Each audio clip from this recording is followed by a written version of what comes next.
My name is Ronnie Shankar. I'm a friend of Emily and Ed's, and I'm very excited to be your wedding officiant today. We have come together not to mark the start of Emily and Ed's relationship, but to acknowledge and strengthen a bond that already exists. This ceremony is a public affirmation of this bond. I want to welcome everybody here, all family friends of Emily and Ed. You're all here because you're an important part of their life. Many people traveled far and wide to be here, as far as from Brazil, and from all corners of this country, including Oregon, Maine, North Carolina, and New York City.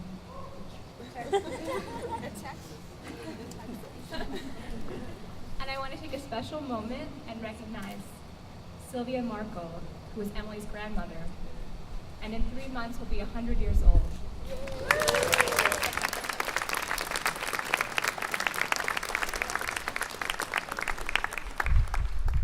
We are very honored to have her with us today. So let us begin this ancient ritual with a very modern one. Please switch off your cell phones or any electronic gadgets that you might have. I'm going to ask Emily and Ed and the rest of the wedding party to turn and face you. And this is a moment you can take a picture.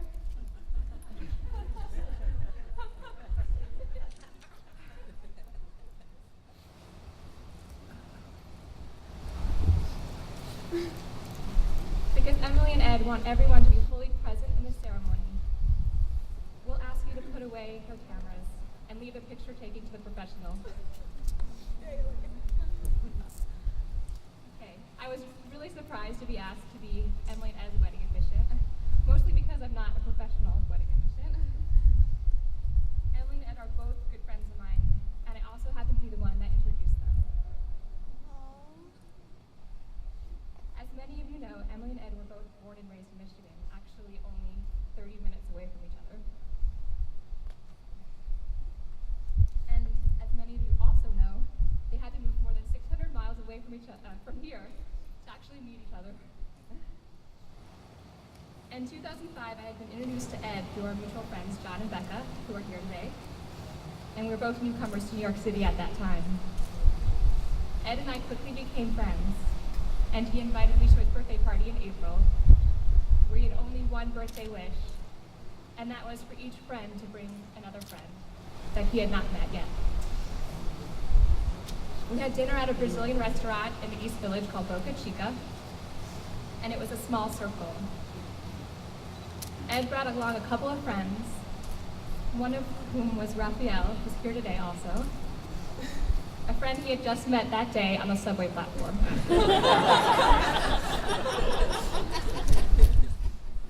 I think Ed was looking to expand his social circle, but I think he also was looking to meet someone special.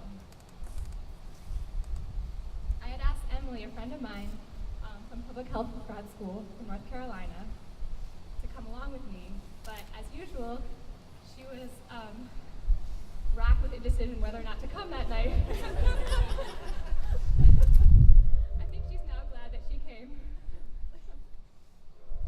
Later, we went to Lily Coogan's, this Irish bar, and I noticed that Emily and Ed were off in the corner, deeply engrossed in conversation. Not only had they both found out they were from Michigan, but they also shared a common passion for exploring the world around them, seeking out new neighborhoods, foods, and experiences, and camping and backpacking in the outdoors. By the end of the night, they had already planned an excursion to Queens to the Noguchi Museum, and they were soon an item.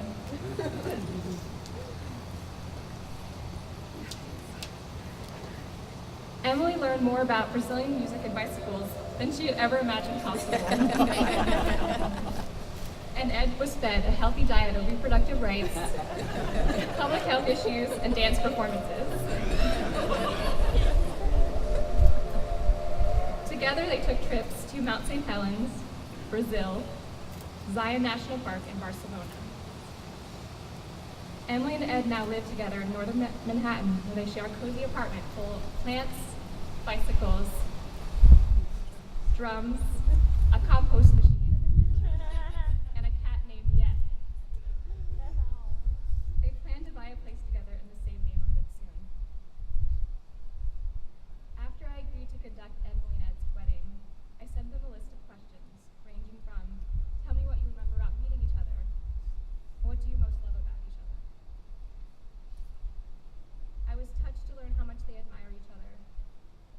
they genuinely enjoy each other and how much they nurture each other.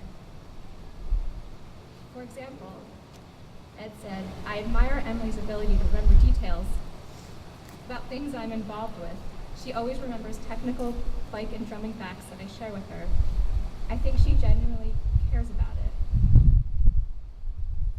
And he said, "She's as smart as they come, and she knows how to smile, and she sometimes has uncontrollable giggles that need many minutes to subside."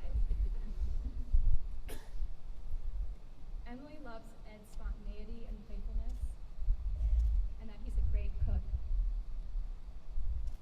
She wrote, "He can put anything together. He really impressed my friends when he came by a girls' night to fix a sewing machine." Ed said, "She thinks about me with frequency. She buys me milk when I don't ask. She tells me when she misses me."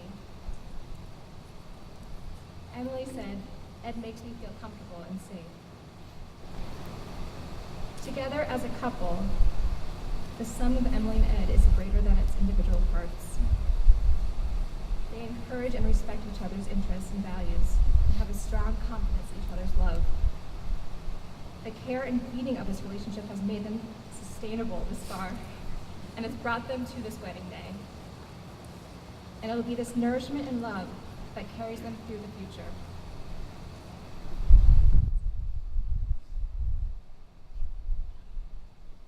We will now have a reading from Ed's mother, Marianne Boyak.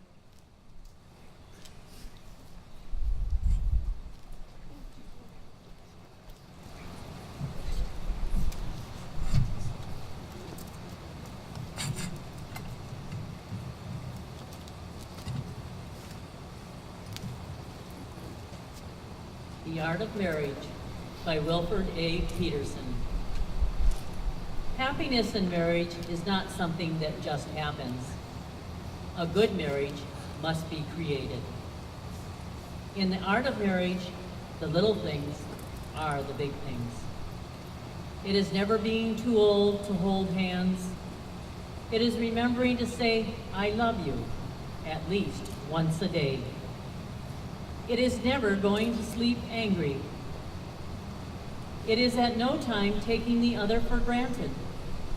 The courtship should not end with the honeymoon.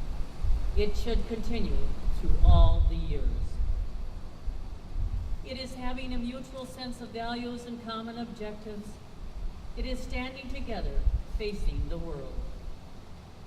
It is forming a circle of love that gathers in the whole family. It is doing things for each other, not in the attitude of duty or sacrifice, but in the spirit of joy. It is speaking words of appreciation and demonstrating gratitude in thoughtful ways. It is not looking for perfection in each other. It is cultivating flexibility, patience, understanding, and a sense of humor. It is having the capacity to forgive and forget. It is giving each other an atmosphere in which each can grow. It is finding room for things of the Spirit. It is a common search for the good and the beautiful. It is establishing a relationship in which the independence is equal, dependence is mutual, and the obligation is reciprocal. It is not only marrying the right partner, it is being the right partner. It is discovering what marriage can be at its best.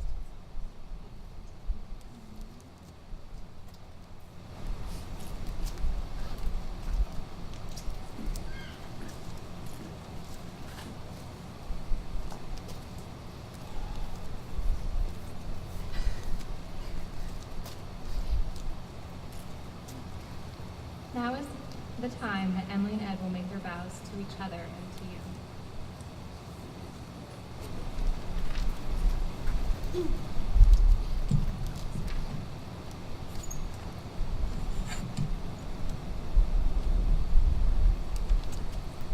I am here before you to publicly express my commitment to my partner in life. Although I don't believe in love at first sight, I had a feeling even from our very first date that Ed and I would have a future together. The reasons I loved Ed today are the same reasons that I liked him from the start. Ed is smart, energetic, adventurous, talkative, and clear about who he is. He encourages me to try new things, supports the person that I am, and is patient with my many moods. I admire Ed's commitment to his hobbies and his active lifestyle, his clear sense of personal style, and I appreciate his ability to prioritize life over work, which I have always felt would make him a great asset to our family. When we are relaxed at home together, I feel completely safe, comfortable, and at peace. I realize that by offering him these vows, we are becoming partners and will be joined in many ways throughout our entire lives. Ed, I promise to encourage you to be your best self by supporting your interests, inspiring your growth, and allowing you to express yourself. I will continue to follow you on adventures I would never take on my own, and I will introduce you to new activities that I discover. I will be conscious of my own needs and will communicate them to you. I will listen, help you problem solve, and support you when you are down. And when we disagree, I will try to see things from your point of view in order to seek solutions that work for both of us.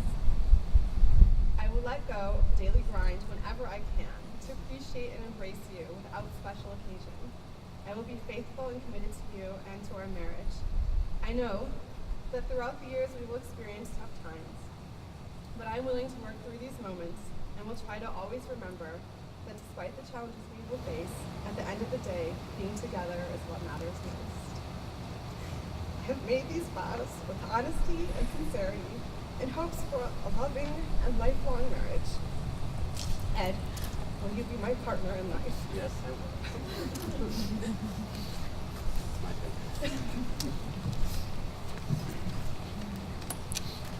I'm here before you today to publicly express my commitment to Emily Gertz and ask her to be my partner in life. I've hand-selected Emily for a number of reasons important to me. I didn't think that was funny, but I'll go. I feel Emily is a woman that is confident, conversational, true to her beliefs, has a strong respect for herself and others, and has an admirable level of morality. These qualities are common attributes that make us complements to each other. I'm very confident in Emily's love for me, my love for her, and our attraction to each other. I realize that by offering her these vows, we are becoming partners and will be joined emotionally, financially, culturally, genealogically for our entire lives. I went off script on that part. Emily, I promise to be faithful and committed to you at all times. I will be honest, open, and share all aspects of my life with you. I desire to keep your ever-evolving needs satisfied. This includes giving you my ears during conversation, spending quality time together, protecting you when you are scared, giving you advice when you ask for it, providing emotional support, giving you physical attention, and making you laugh. I will always provide for you and put energy towards maintaining a comfortable home together.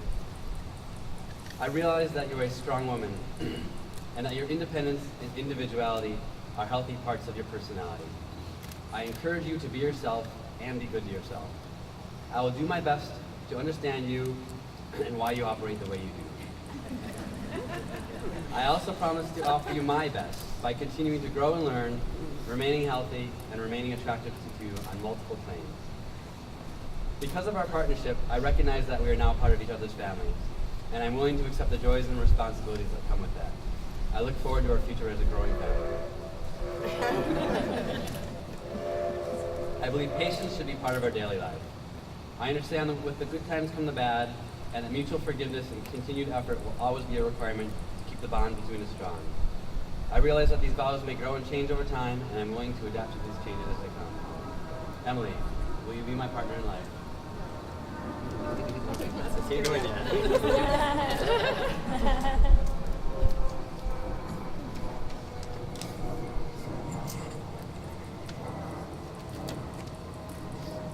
Just as Emily and Ed have vowed to each other, they ask this community for their help and support on their journey as partners in life. Please show your support by saying, "We do." We do! And now Emily and Ed will exchange their rings. Okay. Emily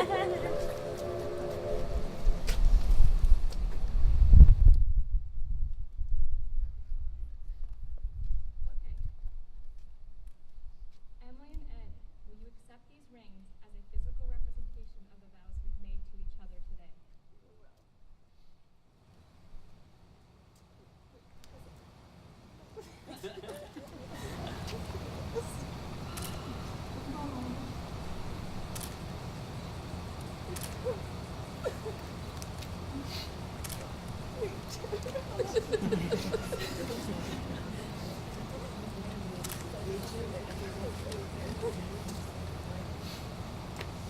I present to you husband and wife, Mr. Edward Boyak and Mrs. Emily Gertz.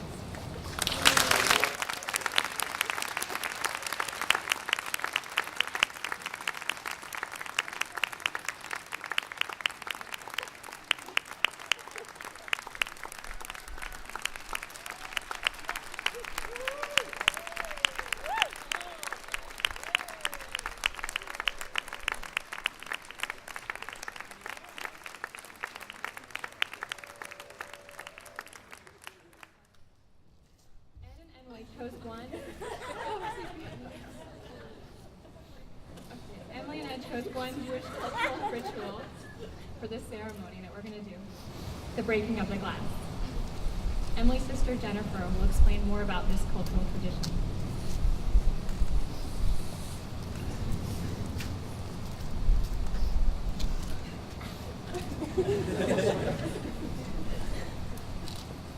The breaking of the glass can symbolize many things.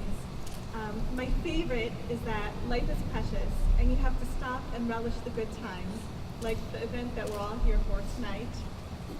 I also wish that their love lasts as long as it would take to put together all the tiny pieces of glass.